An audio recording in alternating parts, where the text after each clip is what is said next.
Tapi yang jelas walaupun secara organisasi mungkin bahwa ketua umum Stan Vidya itu non ahli agama, tetapi itu tidak elok.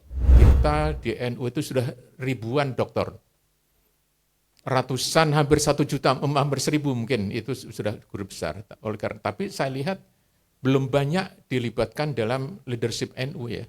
Kita harus bisa leading, memimpin dunia, bukan hanya mengekor, tidak kalau ketemu sama orang luar juga takut-takut karena kemampuan keilmuannya itu terbatas begitu. Silakan Prof Maskuri, setelah itu Mas Heri. Nanti ditutup oleh Cak Duki. Assalamualaikum warahmatullahi wabarakatuh. Karena ini cepat saya tidak menyebut orang satu persatu. Terima kasih. NU itu organisasi ulama. Jadi kita tetap mempertahankan keulamaannya. Walaupun ulama itu dari segi kualitasnya masing-masing ya, ada kita bedakan ulama yang memang alim. Ulama yang sebenarnya dia cenderung sufi saja ya, atau tarikot, tapi ilmunya tidak sebenarnya, tapi disebut ulama juga.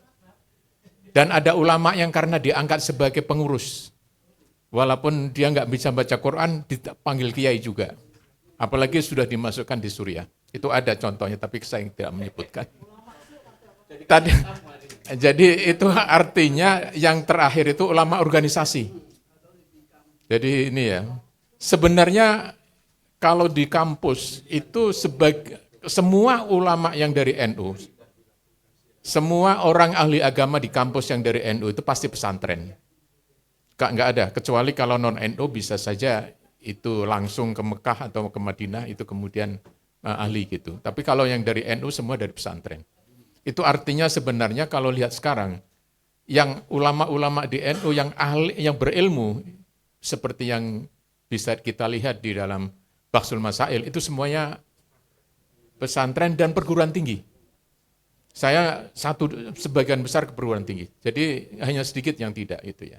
Oleh karena itu sebenarnya perguruan tinggi menjadi penting ini, karena pelaksanaannya sekarang sudah banyak terlibat juga di situ, untuk bidang-bidang keilmuan justru. Sementara kalau untuk bidang yang bersifat manajemen, leadership malah belum banyak sebenarnya. Buktinya sampai sekarang juga masih banyak orang yang tidak kuliah juga bisa menjadi pemimpinan, kan begitu. Ini kenyataan yang ada. Tapi yang jelas walaupun secara organisasi mungkin bahwa ketua umum Stan Vidya itu non ahli agama, tetapi itu tidak elok.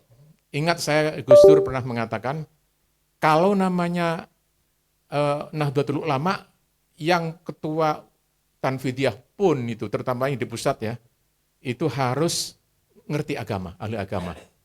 Jadi kalau misalnya baca Arab aja nggak lancar, nah ya itu jadi masalah ya.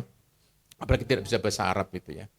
Ini sementara kalau kita melihat tantangan ke depan ya, kita ke dunia itu tentu saja harus punya pendidikan yang bagus dan kemampuan untuk berkomunikasi juga. Itu saya kira yang perlu mendapatkan perhatian ya untuk yang akan datang. Dan yang jelas memang seperti pernah saya sampaikan bahwa kita di NU itu sudah ribuan dokter, ratusan, hampir 1 juta, hampir 1.000 mungkin, itu sudah guru besar. Oleh karena, tapi saya lihat belum banyak dilibatkan dalam leadership NU ya, karena masih berbasis pesantren. Padahal sebenarnya pengertian pesantren itu harus dilihat tidak hanya orang yang megang pesantren atau kakaknya atau punya pesantren, tapi juga latar belakang pesantren, sehingga karakteristik NU bahwa itu adalah berbasis pesantren itu masih tetap gitu ya. Ini kalau dengan demikian kan orang-orang yang di luar pesantren yang memiliki pesantren itu ya, itu bisa terlibat juga lebih banyak dalam NU itu ya. Tapi tadi sekaligus Pak Dipo dulu ya, Pak dulu yang tadi menyebut Hasan Dipo dulu. Hasan Dipo ada masa lalu perlu, tapi kalau melihat keinginan Gus Dur tidak masuk itu Pak. Karena Gus Dur mengatakan ini Nahdlatul Ulama, bukan Nahdlatul Awam gitu ya. Jadi kalau memang mau seperti itu, Nahdlatul Awam saja gantinya gitu ya. Itu jadi itu satu sisi tetap mempertahankan karakteristik sebagai keulamaan, sisi lain tetap bisa terlibat di dalam kehidupan masyarakat yang dinamis dan bahkan di dunia gitu ya. Karena NU itu sangat diharapkan ya. Pak JK sudah berulang kali dulu. Kita ini adalah bangsa Muslim yang tertinggi, yang terbesar di Indonesia, di dunia.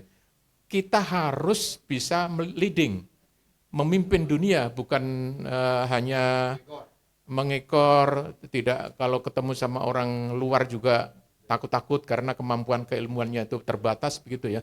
Saya kira ini yang perlu dipikirkan bahwa kita harus menjadi bangsa besar, tapi sekaligus juga kita menjadi Muslim terbesar dan sekaligus berkualitas. Saya kira demikian. Wassalamualaikum.